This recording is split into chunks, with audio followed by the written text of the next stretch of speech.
রৌদ্রবীর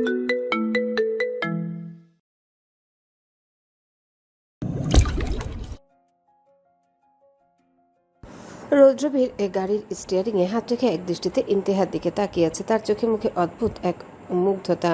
এই মেয়েটা বাস্তবে এক রহস্যের খনি তার কাছে। কখনো সে আগ্নেয়গিরির মতো বিধ্বংসী, আবার কখনো মেঘের মতো শান্ত। পরক্ষণে রৌদ্রবীরের মনে পড়ল কাল রাতের ফোনের কথা। তার চোয়াল আবার শক্ত এলো। ইন্তেহা যাকে দেখেছে, সে যদি সত্যি এই শহরে ফিরে থাকে, তবে ইন্তেহার এই হাসি মাখা দিনগুলো খুব দ্রুতই ঝড়ের মুখে পড়বে। রৌদ্রবীর বিড়বিড় করে বলল, তোর হাসিতে কেউ নজর দেওয়ার আগে আমি তার চোখ উপড়ে ফেলবো। কিলার হাট। সিগন্যাল ছেড়ে দিতে রৌদ্রবীর গাড়িটা ইন্তেহাদের রিকশার সমান্তরালে নিয়ে এলো। মাত্রই তিমিরার আধার একটা রিকশা ঠিক করে দিয়েছে ইন্তেহাকে। রৌদ্রবীর গাড়ির কাছ নামে গম্ভীর গলায় ডাকলো, ইন্তেহা। রিকশায় বসে তসবি পড়ার ভান করা ইন্তেহা রৌদ্রবীরের কণ্ঠ শুনে থমকে গেল। সে ভাবলেশীন চোখে একবার রৌদ্রবীরের দিকে তাকালো, তারপর খুব শান্তভাবে নেকাবটা আরো টেনে দিয়ে বলল, আমি কিছু শুনতে পাই না। পরপুরুষের সাথে কথা বলা আমার নীতি বিরুদ্ধ। আধার, রিক্সাওয়ালা মামাকে বল জোরে চালাতে। ইবলিশের ছায়া পড়ছে গায়ে, কখন জানি আমার উপর আবার ভর করে। আধার আর তিমির রিকশার অন্য পাশে দাঁড়িয়েছিল। আধার রৌদ্রবীরকে দেখে দাঁত বের করে হেসে বলল, ওর সাথে কথা বলে লাভ নেই, ও এখন পরিষ্কার মোড়ে আছে। বোরখার নিচে জিন্স পরে সে এখন পরকাল উদ্ধারে ব্যস্ত। রৌদ্রবীর দাঁতে দাঁত চেপে তাকিয়ে রইল। ইন্তেহার এই রাবেয়া বসরি মার্কা নাটক দেখে তার মেজাজ এখন সাত আসমানে। যে মেয়ে সারাদিন মারামারি গালিগালাজ শার্ট প্যান্ট পরে ঘুরে বেড়ায়, সে এরকম সেজে আছে। ঠিক হজম হলো না রৌদ্রবীরের। রিক্সা ছেড়ে দিলে সে গাড়ির গতি কিছুটা বাড়িয়ে রিক্সার ঠিক সামনে গিয়ে ব্রেক কষল। রিক্সা চালক মামা চিৎকার করে উঠল, ওরে বাবা! বলে বেচারার হার্ট অ্যাটাক করার উপক্রম। আধারা তিমিরও দৌড়ে আসলো। ইন্তেহা বিরক্তি নিয়ে তাকালো। সে এখনো আস্তাক ফিরুল্লাহ বিড়বিড় করছে। রৌদ্রবীর গাড়ি থেকে নেমে রিকশার হাতল ধরে দাঁড়ালো। ইন্তেহা এক হাতে নিকাব ঠিক করছে আর অন্য হাতে অদৃশ্য তসবি গুনছে অনবরত। রৌদ্রবীর বাঁকা হেসে বলল, কি ব্যাপার কিলার হাট? ওটা জান্নাতের টিকিট বুকিং দেওয়ার এত সকল যে আমার মতো ইবলিসের ছায়া গায়ে মাখতে চাস না? ইন্তেহা দীর্ঘশ্বাস ফেলে চোখ বন্ধ করে বিড়বিড় করলো, লা হাওলা ওয়ালা কুওয়াতা। আধার, দেখ তো ভাই, কোনো পতঙ্গ ভন ভন করছে কিনা। রমজান মাসে কানে ময়লা ঢুকলে তো আবার ইবাদতে মন বসবে না। আধার খিলখিল করে হেসে উঠল। সে বুঝতে পারল রৌদ্রবীরকে বলছে। তিমির পাশে দাঁড়িয়ে একটা কোল্ড ড্রিঙ্কসের বোতল হাতে নিয়ে ভাবলেশীন মুখে বলল, কিন্তু নাটক থামায় না, তোর দ্বারা এসব সম্ভব না, এটা আমরা সবাই জানি। ইন্তেহা দাঁতে দাঁত চেপে বলল, মানে চুল জানো তুমি আমার। কথাটা বলে উপরের দিকে তাকিয়ে দুই গালে হাত রেখে চোখ বন্ধ করে বিড়বিড় করে বলল, তওবা তওবা, আল্লাহ ক্ষমা করো এইসব শয়তানদের থেকে। এরা আমাকে ভালো থাকতে দিচ্ছে না। আধার আর তিমির হাঁ হয়ে তাকালো। মানে কি পরিমাণে বজ্জাত হলে মানুষ নিজের দোষ অন্যের ঘাড়ে চাপায়। গালি দিল নিজে আর দোষ দিচ্ছে ওদের। অন্যদিকে রৌদ্রবীর বিরক্তি নিয়ে তাকালো। এরপর হঠাৎ ইন্তেহার রিকশায় রাখা ইসলামিক বইটা টেনে নিল। বইটা উল্টে পাল্টে দেখে সে চোখ কপালে তুলল। সে গম্ভীর কণ্ঠে বলল, আরে এটা তো রান্নার বই। 100 উপায়ে বিরিয়ানি রান্না। তুই কি বিরিয়ানি খেয়ে জান্নাতে যাওয়ার প্ল্যান করছিস? আধার বিড়বিড় করে বলল, ব্যাগটা ভোট দিলেই তো জান্নাতে যেতে পারতে, এত সাধ্য সাজ্জার দরকার কি ছিল? তুই চুপ কর, দুইটাই এক পদের। আধার চুপসে গেল। রৌদ্রবীরের কথা শুনে ইন্তেহা এক মুহূর্তের জন্য থতমত খেয়ে গেল। পরক্ষণে নিজেকে সামলে নিয়ে বইটা কেড়ে নিয়ে মুখ বাঁকিয়ে বলল, খাওয়া কি না চেস? পেটে ক্ষুধা থাকলে কি ইবাদতে মন বসে? তুই তো পাতি নেতা, তুই তো বুঝবি চিলাপের প্যাচ। বিরিয়ানির সুগন্ধের মহিমা কি আর তুই বুঝবি? রৌদ্রবীর এবার ইন্তেহার কানের কাছে মুখ নিয়ে ফিসফিস করে বলল, তোর বোরকার নিচে যে সেই কালো রঙের কার্গো প্যান্টটা উকি দিচ্ছে, ওটা কি পদ্মার অংশ নাকি পকেটে বোমা লুকে রেখেছিস? ইন্তেহা এবার আর নিজেকে সামলাতে পারল না। বোরখার নেকাব এক ঝটকায় সরিয়ে দিয়ে তেরছা চোখে তাকিয়ে বলল, ওই প্যান্ট পরেছি কারণ চোর ধরতে সুবিধা হয়। তোর মতো লুঙ্গি পরে তো আর অলিম্পিকে দৌড়ানো যাবে না। আর খবরদার আমার ফ্যাশন সেন্স নিয়ে একদম কথা বলবি না। আধার পাশ থেকে ফোরন কাটলো, ভাই, একটু আগেও যেভাবে বোরখা কাছে দিয়ে দৌড়ানি দিয়েছে, চোর তো ভেবেছে কোনো নিনজা টিনজা অ্যাটাক করেছে বেচারার ওপর। রৌদ্রবীর গম্ভীর চোখে তাকালো ইন্তেহার দিকে। এরপর বাঁকা হেসে বলল, বাহ, রোজার প্রথম দিনে যা অবস্থা, বাকি 29 দিন কি করবি তুই? ইন্তেহার আগে ফুসতে ফুসতে রিক্সা থেকে নেমে পড়ে দাঁতে দাঁত চেপে বলল, হাসিস না একদম, তোকে দেখলে আমার রোজা হালকা হয়ে যাচ্ছে। এখান থেকে ভাগতো, নইলে আমি আমার বোরকাটা খুলে তোকে ঝাড়ু দিয়ে পেটাবো একদম, তখন বুঝবি পর্দানশীল মেয়ের তেজ কত। রৌদ্রবীর ইন্তেহার রাগী নাকটার দিকে তাকিয়ে মজা করে বলল, ইস, রাগলে যে তোকে ঠিক যেন একটা রাগি টমেটো মনে হয়। আচ্ছা যা, মেজাজ ঠান্ডা কর, ইফতারে চৌধুরী মেনশনে আসিস, তোর জন্য স্পেশাল তোর ওই প্রিয় মিষ্টি আনাবো। আর হ্যাঁ, বোরকা পরেই আসিস, তোর বিনোদন ছাড়া তো ইফতার জমবে না, তাই না? ইন্তেহা একটা অদৃশ্য পাথর ছোড়ার ভান করে বলল, তোর ইফতারি তুই খা, তোর মতো নেতাদের সাথে ইফতার করলে পেটে গ্যাস হবে। রৌদ্রবীর আর কথা না বলে ইন্তেহার মাথায় একটা টোকা মেরে গাড়িতে উঠে বসলো। ইন্তেহা রেগে বলল, তোকে তো আমি। এরপর জোরে জোরে শ্বাস নিয়ে নিজেকে নিজে বলল, কাম ডাউন ইন্তেহা, কাম ডাউন, তুই রোজা রেখেছিস। যাওয়ার সময় রৌদ্রবীর জানালা দিয়ে মাথা বের করে বলল, প্যান্টটা একটু ঠিক করে নিস, নিজ দিয়ে কালো বর্ডার দেখা যাচ্ছে। আল্লাহ হাফেজ হাজি ইন্তেহা। গাড়িটা শো করে বেরিয়ে গেল, কিন্তু ইন্তেহা নিজেকে আর সামলাতে পারল না। রাস্তার মাঝখানে দাঁড়িয়ে চিৎকার দিয়ে উঠল, আরামের জাদা, তুই দাঁড়া, তোর লুঙ্গির সাথে তোর পাছার আঠা লাগিয়ে দেবো, তখন বুঝবি মজা। তিমির আর আধার একে অপরের দিকে তাকিয়ে মাথা চাপড়ালো। তিমি দীর্ঘশ্বাস ফেলে বলল, বোরকা পাল্টেছে, দিনকাল পাল্টেছে, কিন্তু ইন্তুর গালি আর রৌদ্রবীর খোঁচা এগুলো কেয়ামত পর্যন্ত পাল্টাবে না। ইন্তেহা বোরখাটা আবার ঠিক করে নি গটগট করে হাঁটতে শুরু করে বলল, চল আধার, ভার্সিটিতে যাই। আমার মূল্যবান সময় নষ্ট করে দিল ওই শালার। তিমির ভ্রু কুচকে বলল, কী সব বলছিস? আরামের জাদা, শালের আলা। ইন্তেহা বিরক্তি নিয়ে বলল, চল আধার, ভার্সিটিতে যাই। আমার মূল্যবান সময় নষ্ট করে দিল ওই শালের আলায়। আধার বিড়বিড় করলো। আল্লাহ, আজকের দিনটা যেন শান্তিতে কাটে। ভার্সিটির গেটে পা রাখতেই ইন্তেহা আবারও শান্ত মিষ্টি মেয়ে হয়ে গেল। এক হাতে রান্নার বইটা বুকের সাথে চিপটে ধরে অন্য হাতে মেকআপ ঠিক করতে করতে সে এমনভাবে হাঁটছে যেন মাটির সাথে তার কোনো শত্রুতা নেই, মাটিকে কষ্ট দেওয়াও পাপ। আধার পাশে হাঁটতে হাঁটতে বিড়বিড় করছে, আল্লাহ গো, আমাকে বাঁচিও। বোরকার ভেতর তো একটা আস্ত আগ্নেয়গিরি লুকিয়ে আছে, পাবলিক তো জানে না। ভার্সিটির করিডোরে আসতেই দেখা গেল ফোর্থ ইয়ারের 3 বড় ভাইয়ের সাথে তারা নিজেদের অনেক বড় ডন মনে করে। তাদের মধ্যে লিডার হলো শওকত, যার গলার চেনটা তার বুদ্ধির চেয়েও ভারী। ইন্তেহার এই নতুন বেশ দেখে শওকত তার চামচাদের দিকে তাকিয়ে বাঁকা হাসলো। তারা ইন্তেহার হাঁটার স্টাইল আর পাশে আধারকে দেখে বুঝলো এটা ইন্তেহা। ওদের সামনে দিয়ে চলে যেতে শওকত সামনে এসে পথ আগলে দাঁড়ালো।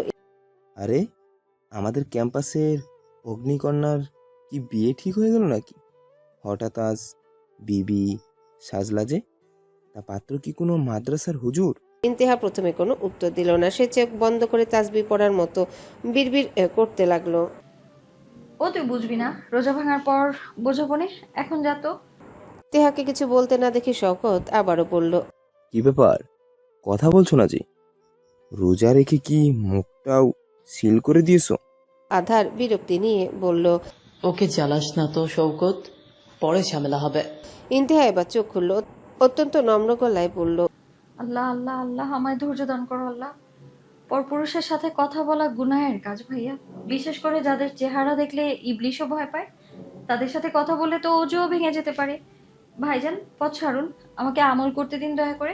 শওকত আর তার চামচারা তো ইন্তেহার এই ব্যবহার দেখে আবার তাকে ভাইয়া বলছে। এত ভালো কবে থেকে হয়ে গেল? শওকত রেগে গিয়ে ইন্তেহার হাতের রান্নার বইটা কেড়ে নিতে চাইল। দেখি তো, কিসের বই পড়ছে আমাদের নতুন হাজি আম্মা? ইন্তেহা এক পা পিছিয়ে গেল। মুহূর্তের মধ্যে তার কণ্ঠস্বর পাল্টে গেল। সে শক্ত কণ্ঠে বলল, ওই হাত সরাবি না?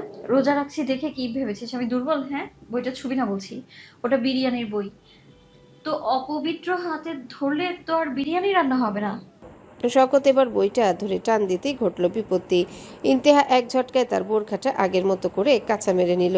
করিডোরের মাঝখানে দাঁড়িয়ে সে শওকতের কলার চেপে ধরল। আধার কপালে হাত দিয়ে বলল, গেল, শান্তি মিশন ফেল। ইন্তেহা শওকতকে ঝাঁকানি দিয়ে বলল, শোকওয়াইলা, আমি বোরকা পরেছি আল্লাহকে খুশি করতে, তোদের মতো পাতি মাস্তানদের ছাড় দিতে নয়। স্নিকার্স কেন পরেছি জানিস? তোদের মতো বজ্জাতের শাস্তা করার জন্য। তোকে যদি এখন একটা কিক মারি না, তবে তুই উঠতে উঠতে ডিরেক্ট ক্যাম্পাসের বাইরে গিয়ে ল্যান্ড করবি। শওকতের চামচারা এগিয়ে আসতে চাইল। ইন্তেহা তার হাতের মোটা রান্নার বইটা দিয়ে একজনের মাথায় ঠাস করে একটা বাড়ি মেরে বলল, এনে বিরিয়ানির মশলা মাথায় ঢোকা, বড় ভাই হয়েছিস বলে কি ক্যাম্পাসটা তোর শ্বশুর বাড়ি? হ্যাঁ, শকত আমতা আমতা করে বলল। আরে ইন্তেহা, তুই তো বোরকা পরে আসিস, একটু তো মায়া কর। ইন্তেহা এবার বোরখার হাতা গুটিয়ে বলল। মায়া কি বাজারে কিনতে পাওয়া যায়? তোদের মতো ফালতুদের দেখলে আমার ভেতরের হাড় চুইংগামের মতো লাফায়। এখনই এখান থেকে ভাগ, নইলে তোদের তিনজনের বোরকা আমি বানিয়ে দেব। তখন ক্যাম্পাসে নেকআপ পরে ঘুরবি। আধার পাশে দাঁড়িয়ে তালি বাজাতে বাজাতে বলল। ভাইজানরা, দয়া করে মানে কেটে পড়ুন। রোজা রেখে ও যদি এখন ক্যারাটে শুরু করে, তবে ইফতারে আপনারা শুধু তরল খাবার ছাড়া কিচ্ছু খেতে পারবেন না। শকত আর তার সাঙ্গপাঙ্গরা দেখলো পরিস্থিতি বেগতিক। তারা আর এক মুহূর্ত দেরি না করে চলে গেল। ইন্তেহা বোরখাটা আবার ঠিক করে ঝেড়ে নিল। নেকআপটা টেনে দিয়ে অতি শান্ত গলায় আধারকে বলল। আদার ভাইয়া, চলুন ক্লাসে যাই। শয়তান তাড়াতে গিয়ে একটু শারীরিক কসরত করতে হলো। আল্লাহ ক্ষমা করুন।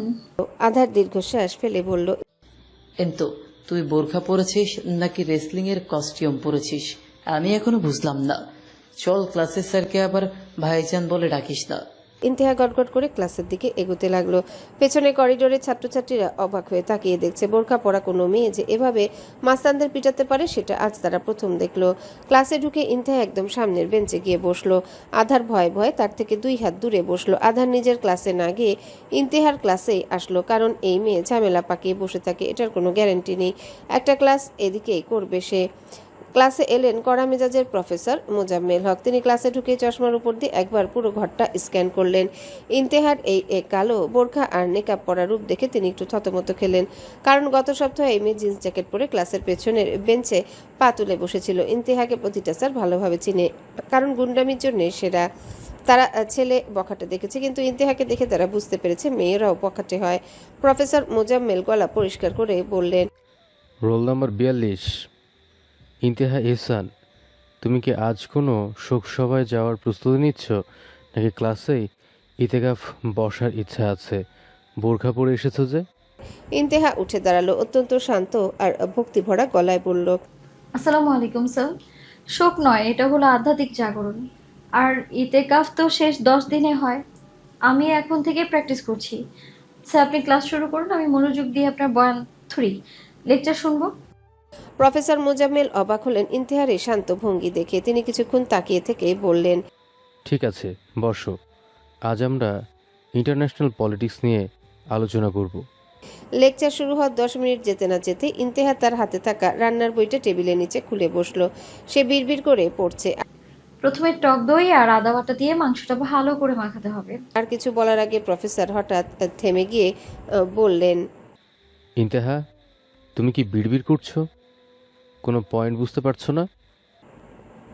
টিচারের প্রশ্নে ইন্তেহা তৎক্ষণাৎ উঠে দাঁড়িয়ে নেকাবের আড়াল থেকে গম্ভীর গলায় বলল। জি স্যার, বুঝেছি। আপনি বললেন যে শক্তির ভারসাম্য বজায় রাখতে হবে। আমি ঠিক সেটাই ভাবছি। লবণের পরিমাণ বেশি হলে যেমন রান্নার ভারসাম্য নষ্ট হয়, তেমনি পলিটিক্সেও একতরফা ক্ষমতা থাকা ক্ষতিকর।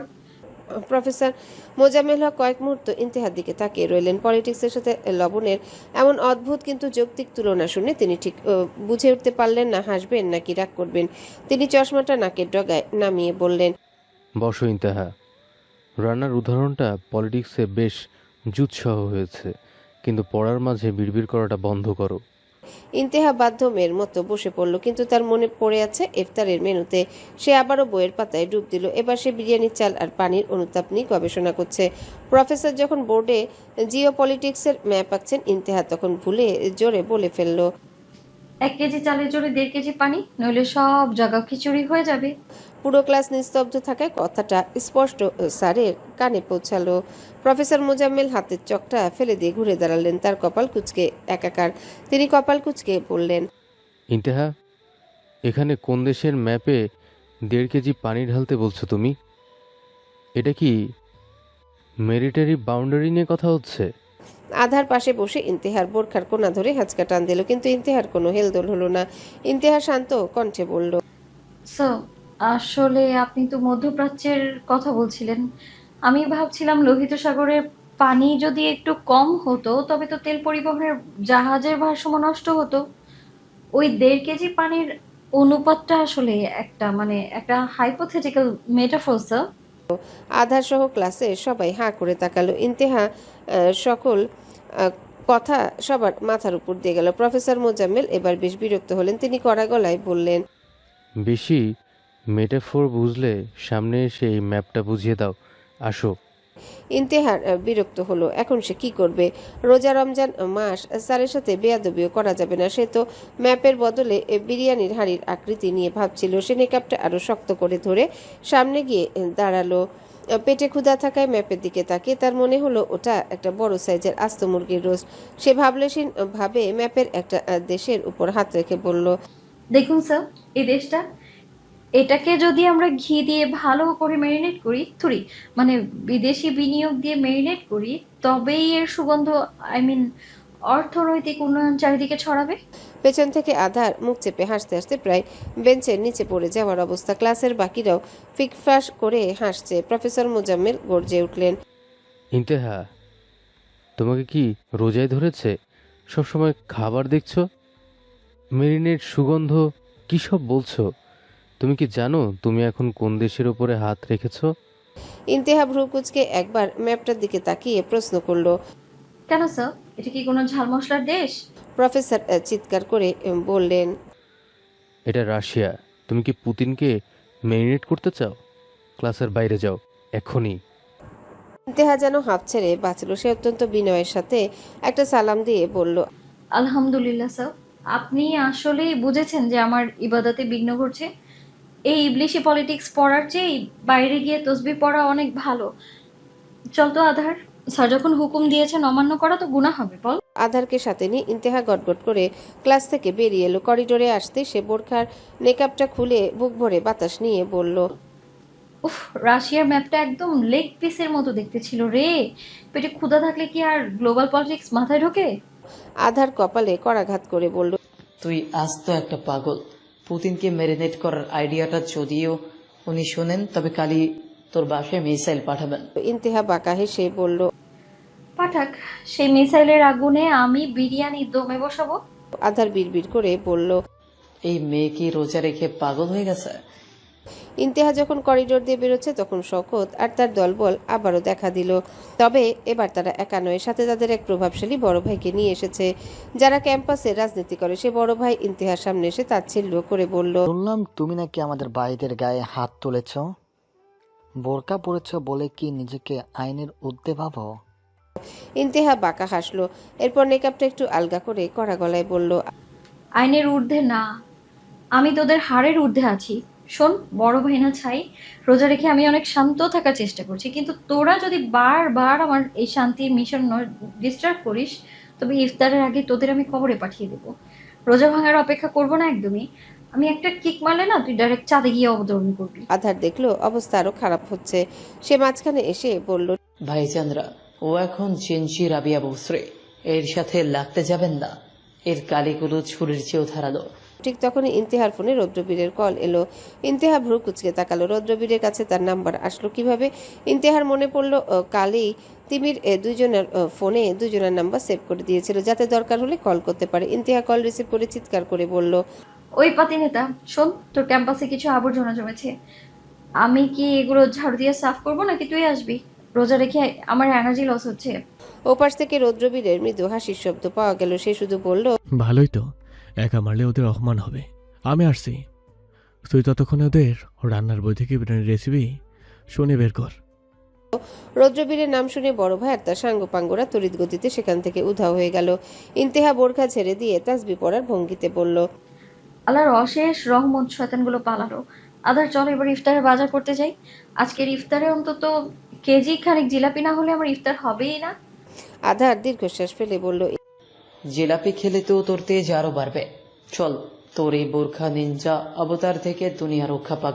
ইন্তেহার বাড়ির রান্নাঘরে এখন এলাহি কাণ্ড। প্রথম রোজা বলে কথা, মিসেস নীলা ইফতারের আয়োজনের কোনো কমতি রাখতে চান না। নূর পাশে দাঁড়িয়ে সাহায্য করছে। মিসেস নীলার মেজাজ এখনো খিটখিটে। নূর আলুর চপ বানাতে বানাতে আর চোখে মাকে দেখছে। মিসেস নীলা বেসন গুলতে গুলতে কর্কশ গলায় বললেন, নূর, ওই মুখ পোড়া মেয়েটা কোথায় রে? বোরখা পরে সকালে যে নাটক করে বের হলো, এখনো ফেরার নাম নেই। ইফতারের সময় কি ও হুজুরদের মতো তসবি হাতে মসজিদে বসে থাকবে? ওই মেয়েকে বিশ্বাস নেই। এটাও সম্ভব ওর পক্ষে, থাকে তো সারাদিন ছেলেদের মাঝে। নূর একটু হেসে বলল। মিসেস নীলা একটা তাচ্ছিল্যের হাসি দিয়ে বললেন, ভালো হওয়া আর ইন্তেহা এগুলো একসাথে যায় না।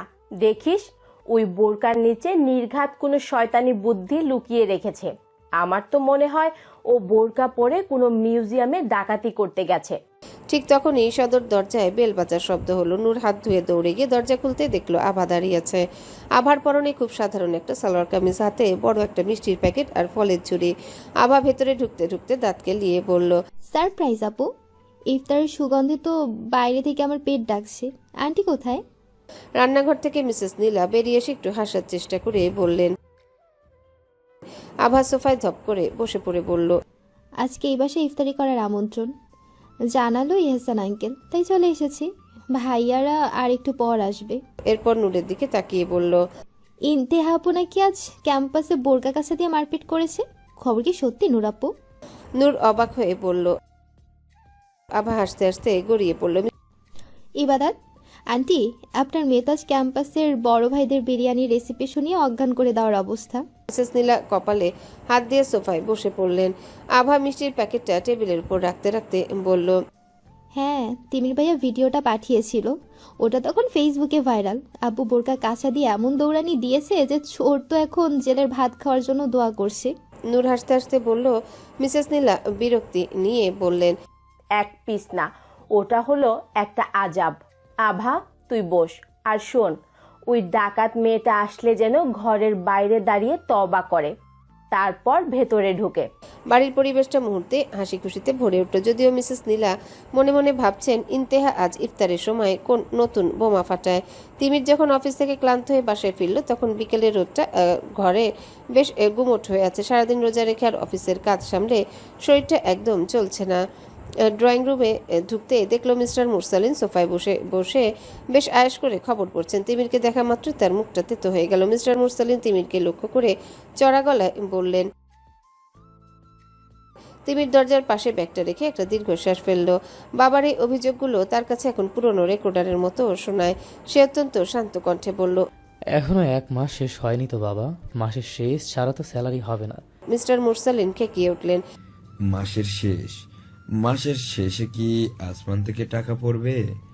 ঘরে ইফতারির জন্য বেসন নাই, তেল নাই, ওদিকে তোর ওই আধার আর ইশতেহারের সাথে টোটো করে ঘোরার সময় তো পকেটে টাকা ঠিকই থাকে। তখন তো আর মাসের শেষের জন্য অপেক্ষা করিস না। তিমির কোনো তর্কে গেল না। সে জানে এই বয়সে বাবাকে যুক্তি দিয়ে বোঝানো অসম্ভব। সে শুধু শান্তভাবে বলল, বাজারের ফর্দটা দিন, কাল আমি কিছু একটা ব্যবস্থা করে নিয়ে আসবো। মিস্টার মুরসালিন গজগজ করতে করতে রুমের দিকে চলে গেলেন। তিমির সোফায় বসে নিজের কপালে হাত দিয়ে কিছুক্ষণ চোখ বন্ধ করে রইল। অফিসের প্রেশার আর বাসার এই মানসিক অশান্তি সব মিলিয়ে তার জীবনটা যেন তিমির হননের বদলে নিজেই তিমিরে ডুবে যাচ্ছে। ঠিক তখনই তিমিরের ফোনে আভার মেসেজ এলো, তিমির ভাই আপনি কি বাসায়? ইন্তেহা আপুর বাসায় আসছি ইফতার করতে, আপনি চলে আসুন না, আপনার জন্য স্পেশাল জিলাপি রাখা হবে।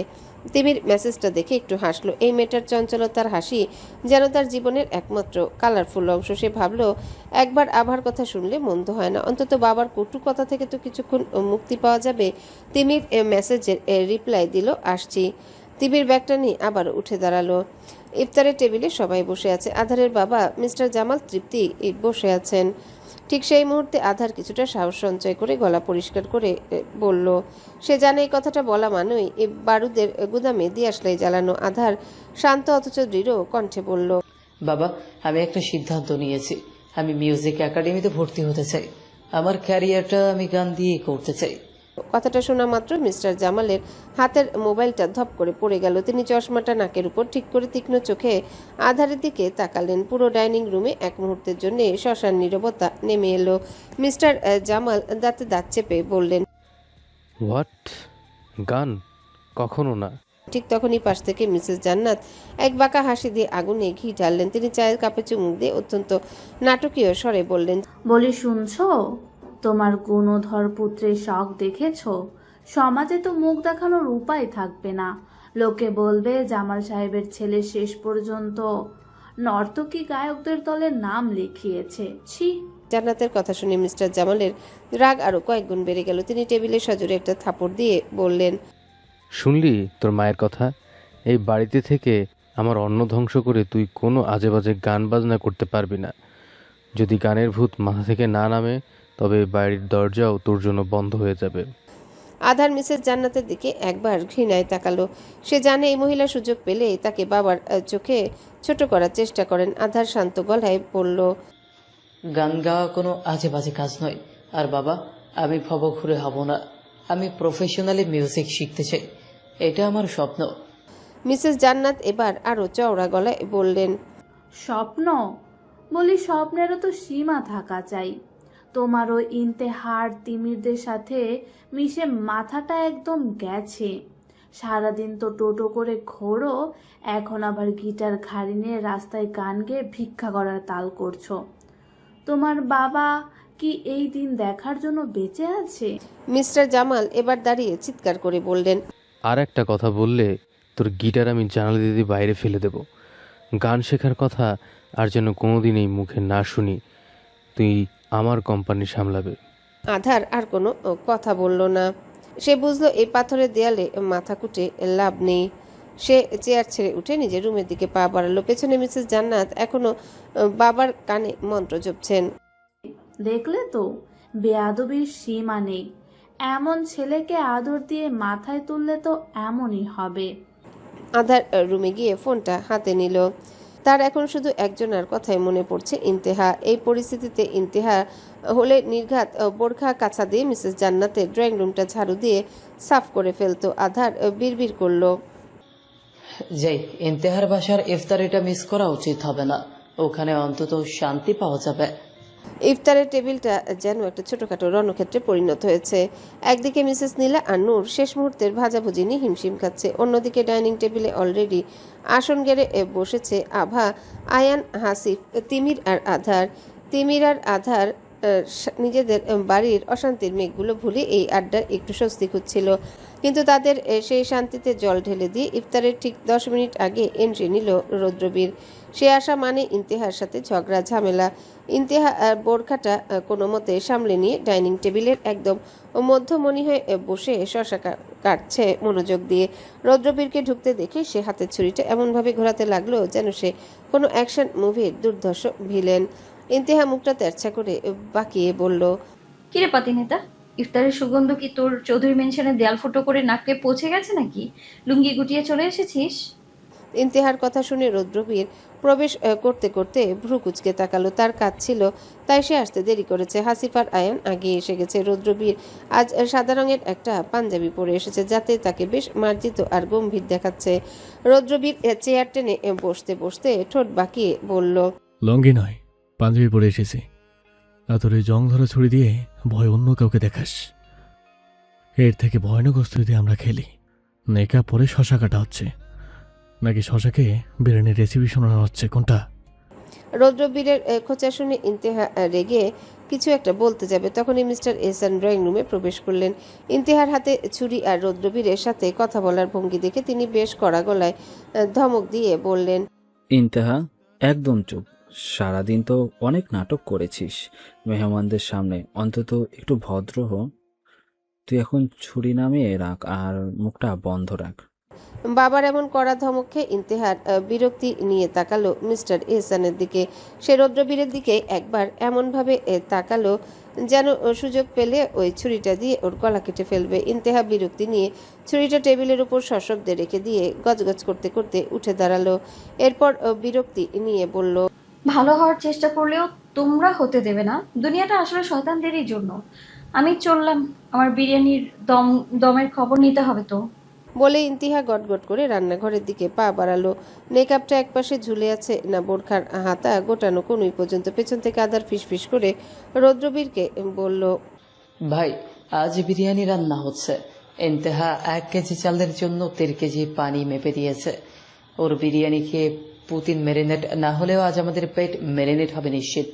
রৌদ্রবীর একটু উচ্চস্বরে গম্ভীর গলায় বলল, 1.5 কেজি পানির বোতলে যদি 1.5 কেজি পিস মিশায় তাতে অবাক হওয়ার কিছুই থাকবে না। তবে ওর হাতে বিরিয়ানি খাওয়ার জন্য আজ হাসপাতাল আগে থেকে বুকিং করে রাখা উচিত ছিল। রৌদ্রবীরের কথাটা শুনতে রান্নাঘর থেকে ইন্তেহার তীক্ষ্ণ চিৎকার ভেসে এলো। কি বলি মাদারবোর্ড, বেশি কথা বলে বিরিয়ানির জায়গায় 1 প্লেট বিষ খাইয়ে দেবো, তখন বুঝবি কার হাতে কত তেজ শালা। হাসিব বিড়বিড় করে বলল। সমস্যা নেই, ভাই তো ভাবির দেওয়া বিষও খেয়ে নেবে। আয়ান হেসে বলল। এরপর ভাবিকেও বিষ খাওয়াবে, কারণ ভাই পরকালে থাকবে আর ভাবি ইহকালে, এটা ভাই মেনে নিতে পারবে না। ইন্তেহার কথা শুনে তিমির হাসবে না কাঁদবে বুঝতে না পেরে মাথায় হাত দিয়ে বসে পড়ল। ইফতারের সময় ঘনিয়ে আসছে কিন্তু ইন্তেহার তেজ কমছেই না। আবাহার নূর হাসতে হাসতে একে অপরের গায়ে লুটিয়ে পড়ছে। প্রথম রোজার এই ইফতার আয়োজন যেন একটা ছোটখাটো উৎসবের চেয়েও বেশ কিছু হয়ে দাঁড়িয়েছে। ইন্তেহার রান্নাঘরে গিয়ে বিরিয়ানির হাঁড়িটা ঢাকনা সরাতে সুগন্ধে পুরো রান্নাঘর মোমো করে উঠল। ইন্তেহা বিরক্ত হলো, এতক্ষণ লাগে হতে সে ইউটিউব আর আধা বই পড়ে যতটুকু পেরেছে। ইন্তেহা বিরক্তি নিয়ে বলল, বাপ বিরিয়ানি। তখনই মিসেস নীলা ইন্তেহার পাশে এসে নিচু কিন্তু তীক্ষ্ণ গলায় বলল, খুব তো সুহাগ দেখিয়ে বিরিয়ানি রান্না করছিস, লজ্জা করে না তোর? সারাদিন বাইরে বাইরে ছেলেদের সাথে আড্ডা দিয়ে এসে এখন আবার সতী সাধ্যি সাজার ঢং করছিস। এই বোরকা পরে নাটক করলেই কি তোর ভেতরের নোংরামি ঢাকা পড়বে? ইহসান সাহেব তোকে মাথায় তুলেছে, কিন্তু আমি জানি তুই আসলে কি চিজ। ইন্তেহা বিরক্তি নিয়ে তাকালো মিসেস নীলার দিকে। সে একটু তার চলন্ত মুখটাকে সংযত করার চেষ্টা করছে। এটা কারো সহ্য হবে না, কারো না। ইন্তেহার মাথায় আগুন ধরে গেল। এমনিতেই রোজা, তার উপর এই মহিলার বকবকানি। ইন্তেহা বিড়বিড় করে বলল, শালি ভালো হতে দিবি না আমায়? ইন্তেহার মুখের ভাষা শুনে মিসেস নীলা আরো তেরে এসে বললেন, তোর মতো অসভ্য মেয়েকে পেটে ধরাও পাপ। ওই রৌদ্রবীর, তিমির, আধারদের সাথে তোর কিসের এত মাখামাখি? লোকে ছিছি করে। তুই তো আমাদের চৌধুরী মেনশনের কলঙ্ক। ঠিক সেই মুহূর্তে রান্নাঘরের দরজায় এসে দাঁড়াল রৌদ্রবীর। সে এসেছিল ইন্তেহা কি করে দেখতে, কিন্তু মিসেস নীলার শেষ কথাগুলো তার কানে স্পষ্ট পৌঁছেছে। রৌদ্রবীরের শান্ত মুখটা মুহূর্তে পাথরের মতো শক্ত হয়ে গেল। রাগে তার চোখ দুটি লাল হয়ে গেছে, হাত মুষ্টিবদ্ধ হয়ে এলো। কিন্তু রৌদ্রবীর নিজেকে সামলে নিল। সে ধীর পায়ে ভেতরে ঢুকে মিসেস নীলার সামনে গিয়ে দাঁড়ালো। রৌদ্রবীর অত্যন্ত হিমশীতল গলায় বলল, মিসেস নীলা, কলঙ্ক শব্দটার মানে বোধহয় আপনি ভুলে গেছেন। ইন্তিয়া যদি এই বাড়ির কলঙ্ক হয়, তবে এই বাড়ির সম্মান রক্ষা করার মতো যোগ্যতা এখনও আর কারোই নেই। মিসেস নীলা চমকে গিয়ে রৌদ্রবীরের দিকে তাকালেন। তিনি আশা করেননি কেউ তাদের পারিবারিক ঝগড়া এভাবে নাক গলাবে। তিনি নিজেকে সামলে নিয়ে বললেন, রৌদ্রবীর, তুমি বড়দের মাঝখানে কথা বলছো কেন? এটা আমাদের ঘরের ব্যাপার। রৌদ্রবীর বাঁকা হাসলো, কিন্তু তার চোখে আগুন জ্বলছে। সে গম্ভীর কণ্ঠে জবাব দিল, আপনি আমার ব্যাপারে জানেন না। এই রৌদ্রবী চৌধুরী যেখানে পা রাখে, সেই জায়গাটা নিজের করে নিতে পারে। আপনি আপনার নিজের মেয়েকে যে ভাষায় অপমান করেছেন, সেটা শুনলে বাইরে লোক সিসি করবে। তবে ইন্তিয়াকে দেখে নয়, আপনার বল ছাড়া মানসিকতা দেখে। ইন্তিয়া বাইরে কার সাথে মিশে সেটা দেখা আপনার ব্যাপার নয়। যে ভালোবাসতে পারে না, সে কথাও শুনতে পারে না। আপনি মা হয়ে ওকে আগলে রাখার বদলে যেভাবে ওর চরিত্রে কালি মাখাচ্ছেন, তা কোনো সুস্থ মায়ের কাজ হতে পারে না। মিসেস নীলা রাগে বললেন, তুমি আমাকে শাসন করছো? তুমি জানো আমি কে? আপনি জানেন না আমি কে? যদি জানেন, তাহলে পায়ের নিচ থেকে মাটি সরে যাবে। পরের বার ইন্তিয়াকে কোনো আজে বাজে কথা বলার আগে মনে রাখবেন, রুদ্রবীর চৌধুরী দাঁড়িয়ে আছে। আর আমি আমার কাছের মানুষকে কেউ অপমান করলে সেটা কিভাবে ফেরত দিতে হয় তা ভালো করে জানি আমি। ইন্তেহার এদিকে কোনো খেয়ালই নেই। সে একবার বিরক্তি নিয়ে তাকে আবার তার বিরিয়ানি নিয়ে ব্যস্ত হয়ে পড়ল। মিসেস নীলা অবাক হয়ে আছেন। ঠিক তখনই ভিরান রান্নাঘরে উপস্থিত হলো। তার পরনে এখনও সেই অগোছালো শার্ট, চোখে মুখে ক্লান্ত। সে একটু উপরে গিয়েছিল। সে সিঁড়ি দিয়ে নামার সময় রৌদ্রবীরের উঁচু গলা শুনতে দ্রুত এদিকে এসেছে। ভিরান দেখলো ইন্তেহা বিরিয়ানি নিয়ে ব্যস্ত। রৌদ্রবীর মিসেস নীলার মুখোমুখি। ভিরান উপস্থিতি বুঝতে পেরে রৌদ্রবীরকে পাশে গিয়ে দাঁড়ালো। সে মিসেস নীলার দিকে তাকিয়ে অত্যন্ত গম্ভীর গলায় বলল, মামনি, রৌদ্রবীর যা বলেছে তার প্রতিটি শব্দ সত্য। আমি জানি না আপনার ভেতর এত ঘৃণা কোত্থেকে আসে, but don't forget it, she is your daughter. Mrs নীলার কিছু না বলে এক মুহূর্ত সেখানে না দাঁড়িয়ে রাগে গজগজ করতে করতে রান্নাঘর থেকে বেরিয়ে গেলেন। ইফতারের টেবিলে বিরিয়ানির সুগন্ধে সবাই মুগ্ধ হলেও পরিবেশটা বেশ থমথমে। মিসেস নীলা এক কোণে মুখ অন্ধকার করে বসে আছেন। ইন্তেহা আজ অস্বাভাবিক শান্ত। এভাবে কতক্ষণ কেটে গেল। সবাই একসাথে ডিনারও সেরে ফেললো। এরই মধ্যে রৌদ্রবীর আর ইন্তেহার মধ্যে কম ঝগড়া হয়নি। তবুও এখন সবাই শান্ত হয়ে আড্ডা দিচ্ছে। আর রৌদ্রবীর মোবাইলে কোনো ইম্পর্টেন্ট আলাপ করছে, কিন্তু সেই শান্তি বেশিক্ষণ টিকলো না। ইন্তেহা, আধার, আয়ান আর হাসিফের সাথে কথা বলছিল। এরই মাঝে কল কেটে রৌদ্রবীর বাঁকা হাসি দিয়ে বলল, বিরিয়ানিটা খেয়ে বেঁচে ফিরবো ভাবিনি, তবে লবণের পরিমাণটা এমন ছিল যে মনে হচ্ছিল সমুদ্রের পানি দিয়ে চালগুলো ধুয়েছে। যাক, এই যাত্রায় হার্ট অ্যাটাক থেকে বেঁচে গেলাম। রৌদ্রবীরের খোঁচা মারা কথা শুনে ইন্তেহার ভেতরের ঘুমন্ত আগ্নেয়গিরি এবার জেগে উঠল। সে হাতের কোল্ড ড্রিঙ্কসের মগটা টেবিলের উপর রেখে রেগে তাকালো। বোরখার হাতাগুলো আবারও কনুই পর্যন্ত গুটিয়ে নিয়ে বলল, লবণ বেশি লেগেছে মাদার? তোকে কি আমি দাওয়াত দিয়েছিলাম? নিজের চরকায় তেল না দিয়ে আমার বিরিয়ানিতে লবণ মাখতে এসেছিস কেন? তোর ওই পাতি নেতাদের ভিড়ে নিশ্চয়ই ফ্রিতে পচা বিরিয়ানি খেয়ে তোর জিভ পচে গেছে। তাই আমার হাতের শাহি বিরিয়ানির কদর বুঝবি কি করে তুই আর? হ্যাঁ, সবাই অবাক হয়ে তাকালো। রোজা শেষ, এই মেয়ে আবার আসল রূপে ফিরে এসে পড়েছে। আধার হাসতে হাসতে বলল, গিরগিটি বেশি দিন রং না বদলে থাকতে পারে না। তিমির বলল, ইন্তেহা, তোর মুখের ভাষা ঠিক হবে না। ইন্তেহা বিরক্তি নিয়ে বলল, যতদিন না তোদের ফালতু কাজ আর কথা বন্ধ হচ্ছে ততদিন আমার মুখের ভাষাও ঠিক হচ্ছে না। রৌদ্রবীর সোফায় হেলান দিয়ে পা নাচাতে নাচাতে বলল, শাহি বিরিয়ানি জগা খিচুড়ি বানিয়েছে ছাগল, আর নেকাব পরে যে লম্বা লম্বা বুড়ি ছুড়লি, সেগুলো কি বিরিয়ানির ধোয়ার সাথে উড়ে গেল? ইন্তেহা এবার রৌদ্রবীরের দেখে তেড়ে গিয়ে বলল, সারাদিন তো মানুষের পেছনে আঠা লাগিয়ে বেড়াস, এখন আমার খাবারের ভুল ধরতে এসেছিস? তোর মতো অকৃতজ্ঞ লোকের পাতে বিরিয়ানি না গিয়ে গোবর দেওয়া উচিত ছিল। আধার আর তিমির সোফার একপাশে বসে হাসছে। আভা বলল, ভাইয়া তুমিও যেমন জানো আপু এখন ফসছে, তাও খোঁজা দিচ্ছে কেন? রৌদ্রবীর নির্বিকার মুখে বলল, আমি তো সত্যি বলেছি, ওর বিরিয়ানিতে লবণের চেয়ে ওর রাগ বেশি ছিল, আমার হজম হয়নি খাবার। ইন্তেহা চিৎকার করে উঠল, হজম হয় না? দাঁড়া, তোর হজম করার ব্যবস্থা করছি আমি। বানি ইন্তেহা চিৎকার শুনে ড্রয়িং রুমে সবাই যখন হেসেই অস্থির, ঠিক তখনই রৌদ্রবীরের পকেটে থাকা ফোনটা সশব্দে কেঁপে উঠল। ইন্তেহা এক পা এগিয়ে রৌদ্রবীরের কলার ধরার উপক্রম করতে রৌদ্রবীর হাত বাড়িয়ে তাকে থামিয়ে দিল। তার মুখের বাঁকা হাসিটা মুহূর্তেই মিলিয়ে গিয়ে সেখানে জেকে বসলো এক অদ্ভুত কাঠিন্য। ফোনের স্ক্রিনে তাকানো মাত্রই রৌদ্রবীরের চোখের মণি ছোট হয়ে এলো। সে ইন্তেহার দিকে আর এক মুহূর্ত না তাকিয়ে দ্রুত ফোনটা কানে তুলল। ওপাশ থেকে আসা সংক্ষিপ্ত কথাগুলো শুনে সে শুধু বলল, 10 মিনিটের মধ্যে আসছি। রৌদ্রবীর সোফা থেকে উঠে দাঁড়িয়ে পাঞ্জাবির হাতটা ঠিক করতে করতে গম্ভীর গলায় বলল, আজকের মতো তোকে ছেড়ে দিলাম বেয়াদব। ইন্তেহা কিছু বলল না। চুইংগাম চিবোতে চিবোতে বিরক্তি নিয়ে তাকিয়ে রইল রৌদ্রবীরের দিকে। রৌদ্রবীর আর এক সেকেন্ডও সময় নষ্ট না করে হনহন করে ইহসান ভিলা থেকে বেরিয়ে গেল। আয়ান আর হাসিফও দ্রুত পেছনে গেল। তার এই হুট করে চলে যাওয়া দেখে আধার আর তিমিরও একে অপরের দিকে তাকালো। তিমিরের বুঝতে পারে কোনো ঝামেলা পেকেছে, কিন্তু সেটা কাউকেই বলে না। ভিরান এতক্ষণ রৌদ্রবীর আর ইন্তেহা ঝগড়া দেখছিল। তার চোয়াল শক্ত। সে এক পলক আধারের সাথে কথা বলতে থাকা ইন্তেহাকে দেখে সেখান থেকে বড় বড় পা ফেলে চলে যায়। নূর সেদিকে অপলক দৃষ্টিতে তাকিয়ে থাকে। এক কোণে জনমানবহীন একটি পরিত্যক্ত গ্যারেজ। চারিপাশটা ঘুটঘুটে অন্ধকার, শুধু ভেতরে একটা আবছা হলদেটে আলো জ্বলছে। রৌদ্রবীর গাড়ি থেকে নেমে ধীর পায়ে ভেতরে প্রবেশ করলো। ধুলোবালিয়ার সাথে সাথে গন্ধ নাকে ধাক্কা দিচ্ছে। মাঝখানে একটা কাঠের চেয়ারে হাত পা শক্ত করে বাঁধা এক যুবক।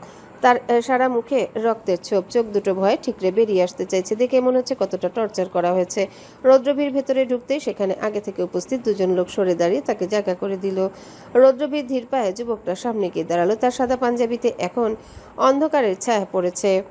সে পকেট থেকে একটা রুমাল বের করে হাত মুছতে মুছতে অত্যন্ত শান্ত কিন্তু হিমশীতল গলায় বলল, আমার ধৈর্যের বাদ ভাঙতে দিস না, মেজাজটা এমনিতে বিগড়ে আছে। এখন যদি তুই সত্যিটা না বলিস, তবে তো শরীরে নুন মরিস মাখানোর দায়িত্বটা আমি নিজ হাতে নেব। শুয়োরের বাচ্চা, চামড়া খুলে লবণ মরিচের গুঁড়ে ছিটাবো। যুবকটির অবস্থা বেহাল। যুবকটি অস্ফুট স্বরে কিছু বলার চেষ্টা করলো, কিন্তু রৌদ্রবীর নিচু হয়ে তার চিবুকটা শক্ত করে চেপে ধরল। তার চোখে এখন খুনে তৃষ্ণা, চোয়াল পাথরের মতো শক্ত। চোখগুলো যেন হিংস্র কোনো পশুর যে তার শিকারের দিকে তাকিয়ে আছে। রৌদ্রবীর ভয়ঙ্কর কণ্ঠে ফিসফিস করে বলল, বল বল জানোয়ারের বাচ্চা, কার নির্দেশে তোরা ওই দিন এত তাণ্ডব করেছিলি?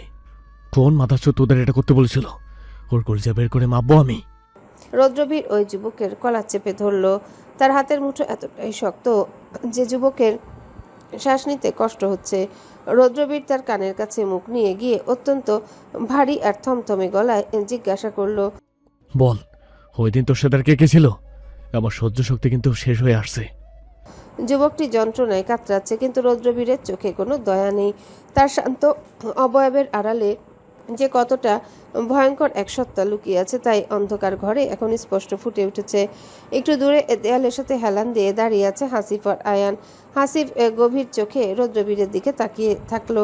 রৌদ্রবীরের এই রুদ্রমূর্তি সে আগেও দেখেছে, কিন্তু প্রতিবারই তার মনে এক অদ্ভুত হাহাকার জেগে ওঠে। হাসিফ বিড়বিড় করে আয়ানের কানের কাছে মুখ নিয়ে বলল, একটা মানুষ কতটা নিঃস্বার্থভাবে ভালোবাসতে পারে, যে নিজের ভালোবাসার মানুষটির খুনের দায় নিজের ওপর নিয়ে 5 বছর জেল খেটে এলো।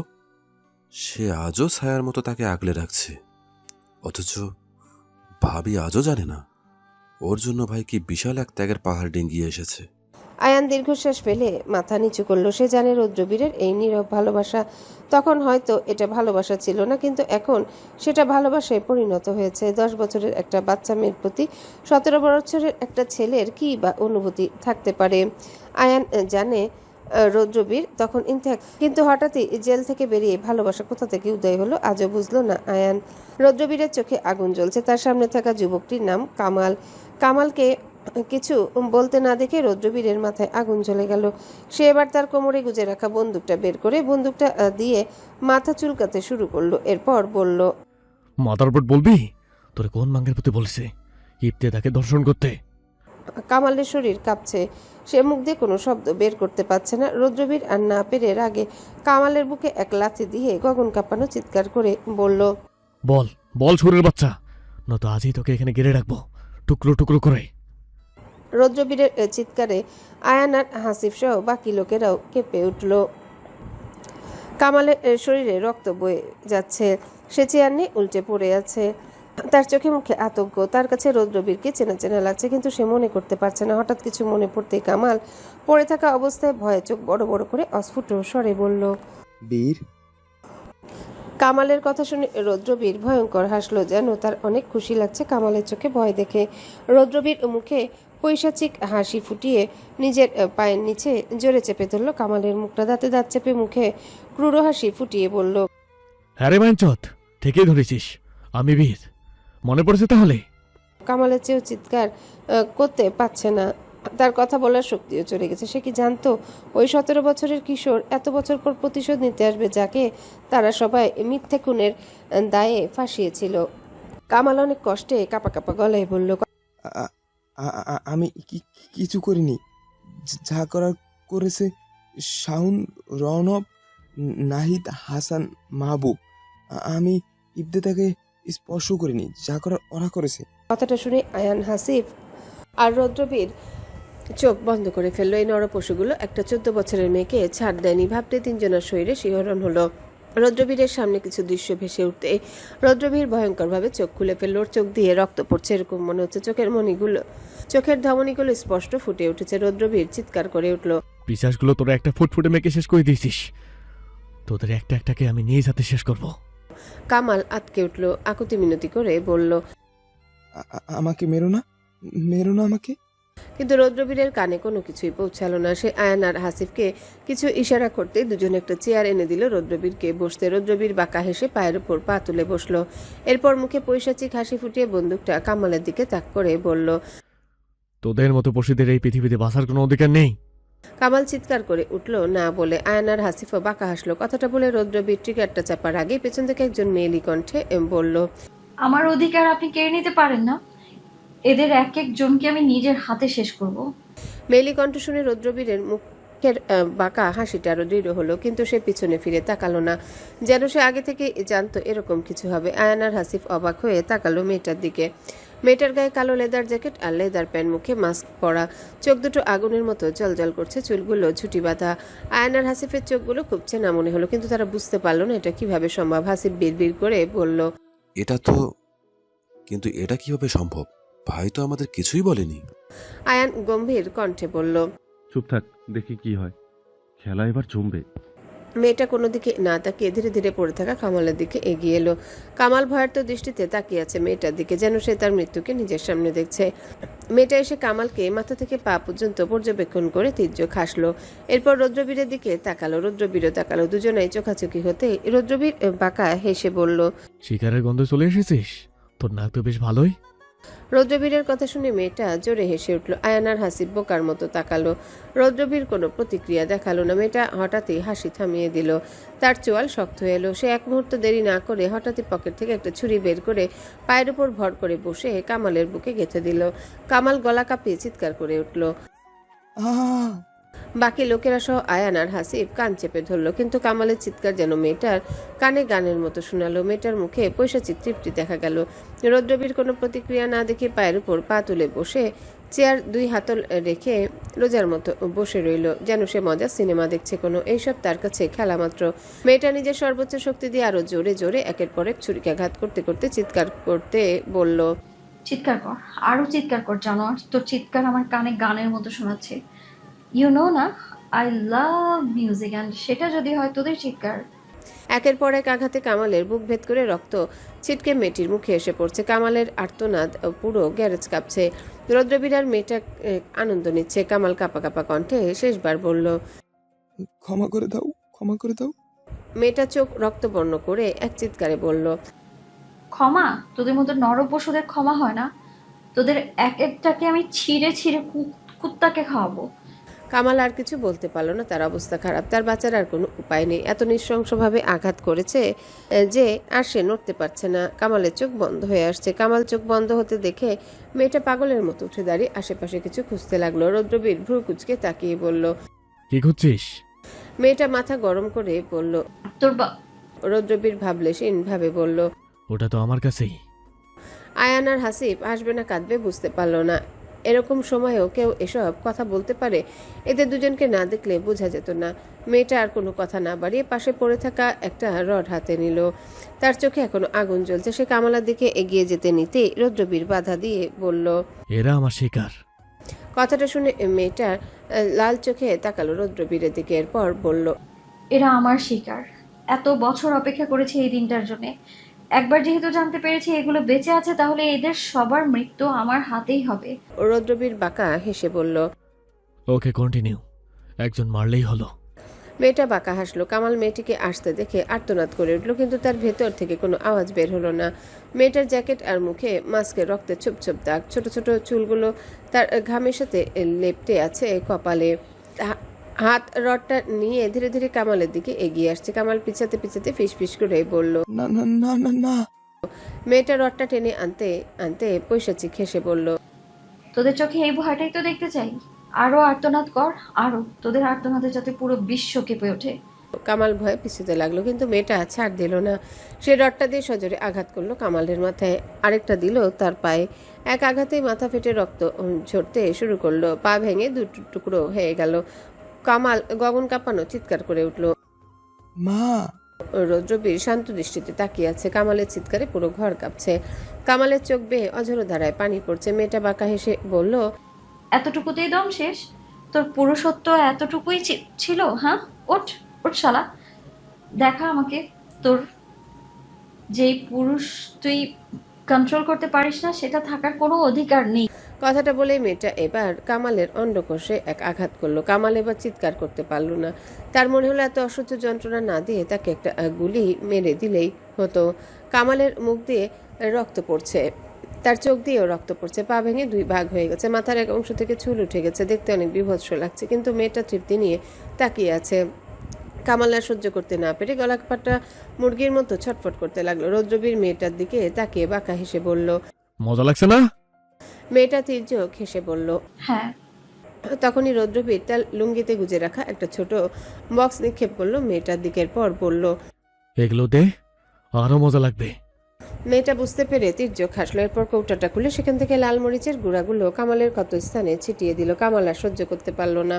সে পাগলের মতো ছটফট করতে লাগলো, কিন্তু তার মৃত্যু হচ্ছে না। এত আঘাতের পরও, এত অসহ্য যন্ত্রণা থেকে মৃত্যু শ্রেয়। মেয়েটি শান্ত কণ্ঠে রৌদ্রবীরকে বলল, আমার যা করা শেষ, এখন যা করার তুই কর। কথাটা বলে মেয়েটা দুই পকেটে হাত দিয়ে বাঁকা হেসে বেরিয়ে গেল। রৌদ্রবীর সেদিকে তাকিয়ে রইল। এরপর আয়ানার হাসিবকে ইশারা করলে তারা কেরোসিন নিয়ে এলো।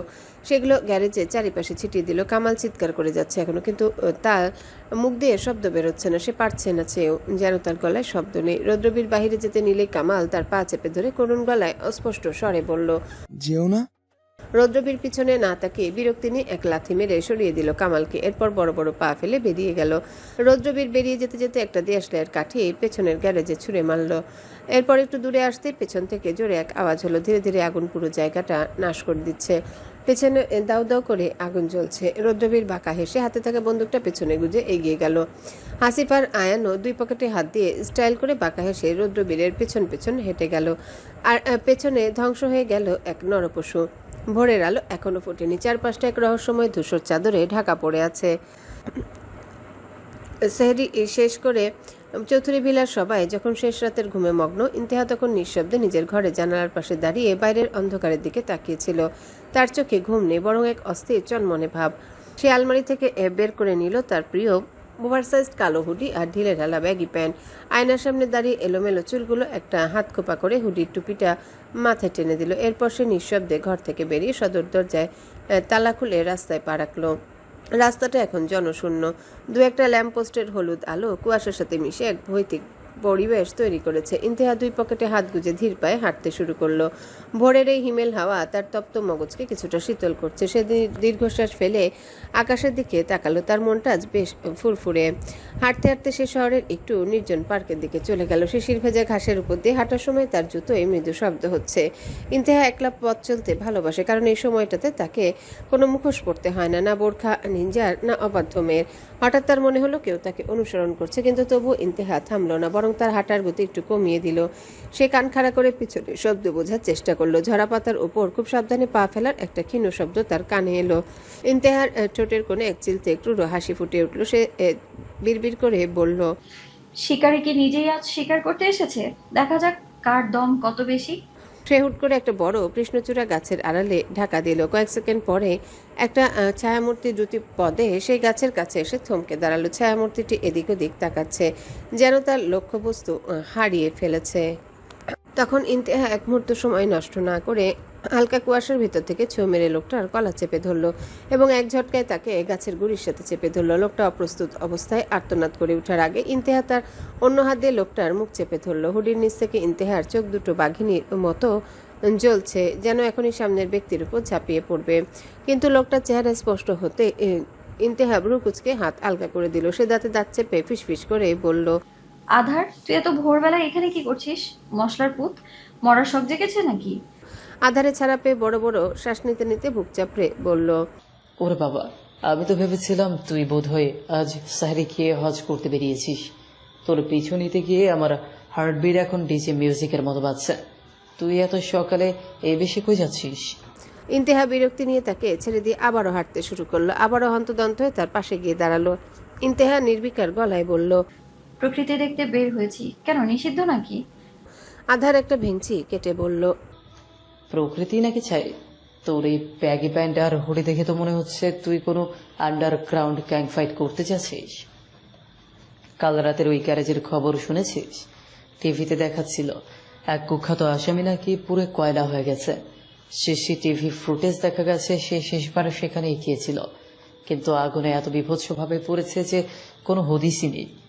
ইন্তেহা বিরক্তি নিয়ে আধারের দিকে তাকিয়ে বলল, তুই সকাল সকাল এসব খবর দিতে এসেছিস আমাকে? মাথা। আধার হাঁটতে হাঁটতে বলল, আরে না, রৌদ্রবীরের বিপক্ষ দলের লোক ছিল এই যুবক। যাই বলিস ইয়ার, যে করেছে কাজটা মাথায় বুদ্ধি আছে। একটা চিহ্নও পাওয়া যায়নি খুনের, সব আগুনে পুড়ে গেছে। ইন্তেহা কিছু বলল না, সে হাঁটতে লাগলো। আধার বলল, লোকটার জন্য খারাপ লাগছে, কয়েকদিন আগেই নাকি জেল থেকে বেরিয়েছে। আধারের কথা শুনে ইন্তেহা থামলো।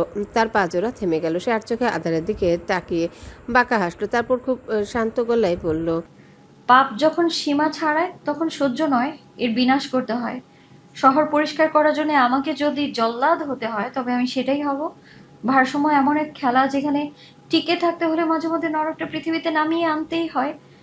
এখন চল বাসায় যাই। আধার চুপ হয়ে গেল ইন্তেহার কথা শুনে। সে ইন্তেহার চোখের দিকে তাকে এক অজানা আশঙ্কায় শিহরে উঠল। তার মনে হলো ইন্তেহা যা বলছে তার চেয়েও গভীর কিছু সে লুকাচ্ছে। দুজনে মিলে ভোরের আবছা আলোয় এহসান ভিলার দিকে ফিরতে লাগলো। এহসান ভিলার দিকে ফেরার পথে হঠাৎ ইন্তেহার আধারের কানে ভেসে এলো বাচ্চাদের হুল্লা করার শব্দ। ভোরের আলো এখন অনেকটাই পরিষ্কার। রাস্তার পাশের একটা ফাঁকা জমিতে দেখা গেল 7-8 জন ছোট ছোট ছেলে মেয়ে একটা পুরনো ফুটবল দিয়ে ঝাঁপিয়ে বেড়াচ্ছে। কারো পায়ে স্যান্ডেল আছে, কারো নেই। তাতে ওদের বয়ে গেছে। ইন্তেহা পকেট থেকে হাত দিয়ে দাঁড়িয়ে পড়লো। হুডি টুপিটা মাথা থেকে সরিয়ে সে একদৃষ্টে খেলাটা দেখলো। ওর চোখের এক দুরন্তপনায় উকি দিল। ইন্তেহা ব্যাগি প্যান্টে থেকে নিচে থাকা স্নিকার্স দিয়ে মাটিতে একটা লাথি মেরে বলল, আধার, আমার পা চুলকাচ্ছে রে। আধার ভ্রু কুচকে বলল, কেন পা চুলকাচ্ছে কেন? অ্যালার্জি নাকি? ওষুধ খাস? ইন্তেহা বিরক্তি নিয়ে বলল, ভাই তোর মাথা শালা, আমার খেলতে ইচ্ছে করছে। আধার হাসলো ইন্তেহার কথায়। সে জানে ইন্তেহাকে এখন থামানো অসম্ভব। ঠিক সেই মুহূর্তে উল্টো দিকের রাস্তা দিয়ে তিমিরকে আসতে দেখা গেল। তিমিরের পরনে ট্র্যাকস্যুট, বোঝা যাচ্ছে সে ভোরে মর্নিং ওয়াকে বেরিয়েছিল। তিমির ওদের দুজনকে দেখে অবাক হয়ে এগিয়ে এসে বলল, তোরা এই কাক ভরে এখানে কি করছিস? আমাকে না জানিয়ে দুইজনে একসাথে এসেছিস? তিমিরের কথায় ইন্তেহা আর আধার দুজনে ওর দিকে তাকে একসাথে বলে উঠল, তুই আবার কবে থেকে এসব বলা শিখলি রে? তিমির গম্ভীর কণ্ঠে বলল, যেদিন থেকে তোরা আমাকে ছেড়ে আড্ডা দিস। ইন্তেহা নাক মুখ কুচকে বলল, কথা কও তুমি? হ্যাঁ, এখন এসব বাদ দে তো, চল এক রাউন্ড হয়ে যাক। কথাটা বলে ইন্তেহা জুতাগুলো খুলে হুডির হাতা উপরে উঠিয়ে দৌড়ে মাঠের মাঝখানে চলে গেল। বাচ্চারা হঠাৎ ইন্তেহাকে হুডি পরে মাঠে ঢুকতে দেখে থমকে দাঁড়ালো।